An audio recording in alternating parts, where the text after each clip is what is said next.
my love, so karon uban nimi ninyo mangumpanya, mag-house to house. Char lang! Pero bitaw mga my loves kani kay naatay adtuon nga lugar diin nga natay kanang complainant sa barangay nga ipalantaw ang pigiri. Pigiri ni siya sa baboy. So karon kauban nato ang ato ang admin, ang ato ang barangay sanitary inspector ug ako. So kani siya kaagi may mig-iro diring dapita. Kaagi pa mig-iro.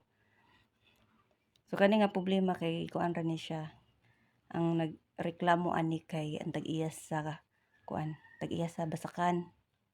Kay ang hugaw kuno sa baboy kay kuan padulong sa ayahang sa kanya kuan kuno katul day kuno ang tae sa baboy.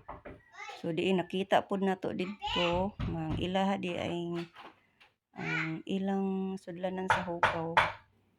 Makita ni ninyo karon ang septic tank nila kay wala siya'y kuan, wala siya'y cover. So mao na siya nga kinahanglan jud siya tabunan siya kay once man gud nga wala siya puy tabon kay mao pud na siya usa nga kanang manimaho dayon og ang hangin. Syempre kung hangin ang lugar mag tuyok-tuyok gyud ang baho ana. Pero diri wala kini sila yung mga silingan gani ha. Pero ang pinakakuan lang gyud diri ang reklamo is ang kaning sa basakan ang hugaw. Dayon. Kaning ani nga scenario is dili lang ni siya kanang first namo ni nga na-encounter. Napa may uban ani nga naadtuan nga ingon ani gihapon siya nga wala siya cover. So mo jud kasagaran jud kay manimaho dayon. Dili pud siya safety kay balayan pud siya sa mga lamok.